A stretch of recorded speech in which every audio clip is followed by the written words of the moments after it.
Hi everyone, I'm Lou Collins and thank you for joining me. Now today I'd firstly like to introduce you to a new textures collection called Monoprint, and I'd also like to show you a fantastic spotlight technique that you can do when you're stamping or using your dies. Now my collection of stamps and dies here are all based around creating beautiful backgrounds, but in this tutorial we're actually going to bring the background into the focal point so that it makes a stunning card without the need to add additional embellishments. So let's take a very quick look through the new collection first of all, if this is your first time seeing it. So we have got some dies that are all going to nest together beautifully. They're kind of tiled together. The inspiration has come from the technique of monoprinting. I really love to watch monoprinting, but we have got layering dies in here as well. So you're not just talking about your one layer of colour. So for example, these two on the ends here will layer so that you can create effects with a background colour and a foreground colour. The same with these, the same with the butterflies, so on and so forth. So we've got the hexagons that layer together absolutely beautifully, but you don't have to use them side by side or kind of in a patchwork effect as I have here. You can also just fussy cut them out and layer them up like this. Here's another version where instead of using different coloured stamps, I've actually stamped all in the white emboss. This was a VIP exclusive project. If you are CraftStash VIP, you'll find the video for this in the CraftStash VIP hub now. We have got the Moroccan designs as well. Again, they all layer up. So you've got the leaves there, you've got this beautiful pattern, and that's what I've used on this card here. Just kind of mixing my colours, working a lot of colour play here. I've really enjoyed exploring different colour combinations with these cards. And I've got this card here, which is a little bit darker and bolder, just showing you don't have to cover the background of your card. We've also got incorporated with this, let's just go to this one first of all actually, because these are the third set of stamps. These are your botanical designs all in the diamonds here. Now you notice I've got all of my packaging muddled up, but you'll get the right ones when you order them on CraftStash, and they create cards that look a bit like this. Then we've got some alphabet dies as well. These have beautiful flourishes on them. They're a really good size as well. I've got 2 sheets in here. Absolutely stunning. But you can also trim off some of the flourishes to make more basic letters if you wish. So there is an example of those letters used to spell the word hi, but also that botanical diamond background that I've just used lots of different colours with.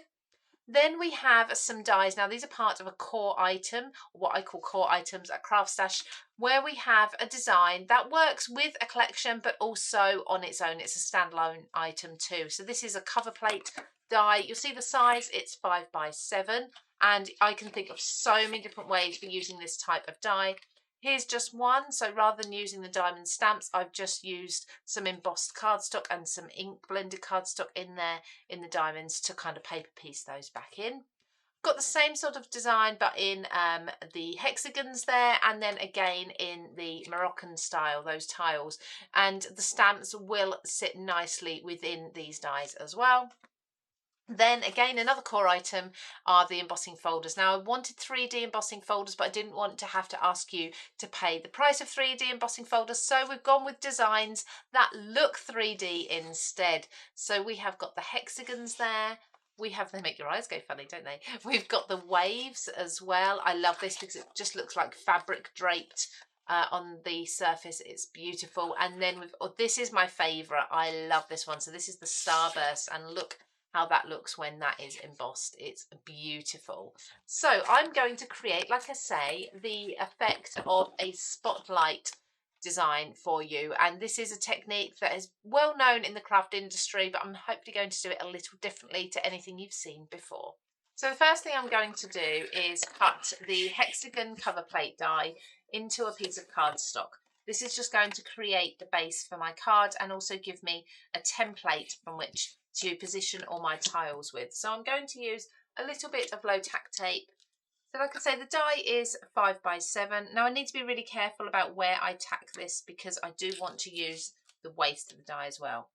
So like I say, this is 5 by 7 inches, so it's a good size die, and this just cuts absolutely beautifully every time I use it. Now when taking this out, I need to be really careful because I actually want to keep the waist, as I mentioned. So I'm going to lift this off carefully and make sure that I've got somewhere to capture all of these lovely hexagon shaped tiles. So this is what's going to sit over my card like so. I'm not sure yet whether I'm going to have it down flat or whether I'm going to use some foam and raise it up yet. I'll work that out in a little while. But essentially what I want to do is I want to add my stamped images to the inside of these tiles, but I'm going to have 3 of them with some nice bright colour around them. So I'm sort of focusing on a spotlight of just a few of them. So I'm going to first of all start stamping, and I'm going to stamp onto the waist here because I can simply pop this straight back into each of my hexagons there. It makes it easier than trying to line up in the grid. So each of these hexagons is all going to be stamped in exactly the same way, but for 3 of them from the centre, and I'll just make sure I've got 3 centre ones because some of the edges have just a little bit of a straight edge on the point, so I need to make sure that I've definitely got 3 centre pieces here and 1 there. Yeah, so these 3 I'm actually going to add colour to before I stamp them, so I'm going to set those aside and stamp on everything else.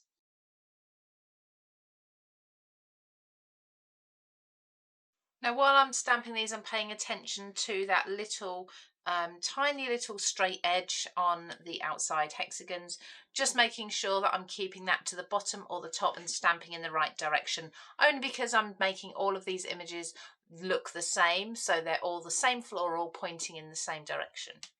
So now I've got my tiles all stamped in the same way, I need to just add that pop of colour. And the colours I've chosen are aged mahogany, bright persimmon and tumbled glass. So we're going to go through the 3 colours there. So for these I'm going to just place them kind of together on a blending mat. This is the mixed media mat that is available at CraftStash. So this is from the Creative Craft products range. And I'm just going to put these down onto the mat because they kind of hold still, so it makes blending a lot easier. I'm going to place them the way they would be. There you go, in the cover plate die. If I was to put them back in, be something like that. So now I can carefully go ahead and do my ink blending. So I'm going to start with aged mahogany on the end and work my way through the 3 colours.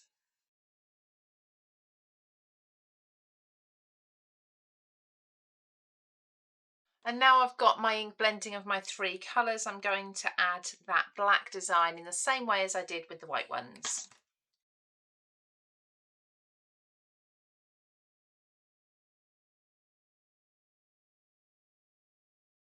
Now to build this card up, I'm going to place my die in there.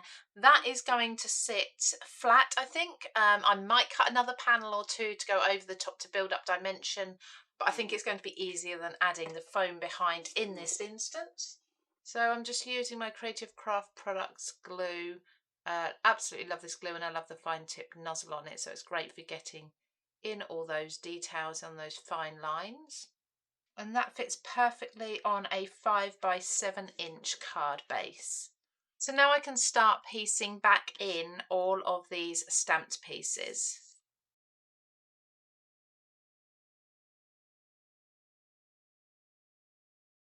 And lastly, we can piece back in now the coloured ones too, so the ones that have been highlighted or have the spotlight on them.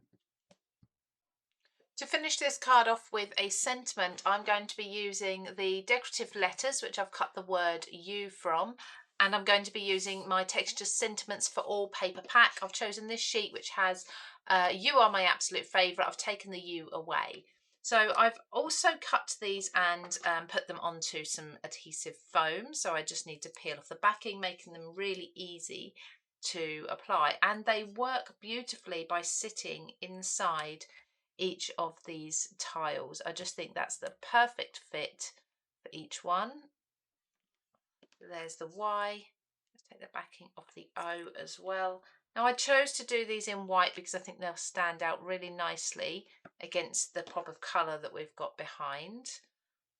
And the foam I've used is a black because that just gives them a little bit of a drop shadow.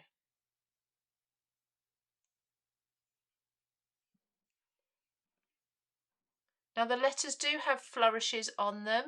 If you prefer to have a bolder letter without the flourish, it's really easy to just snip that off either end there. And then I've got the words here are my absolute favourite. Like I say, I have chopped off the U, and I'm just going to put this directly across the word U. So there's that high contrast with the black.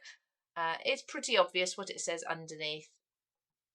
Make sure that is central and going across all three. So you are my absolute favourite. So there is a spotlight card where we've put the spotlight on 3 of the tiles with some colour, just picked those out.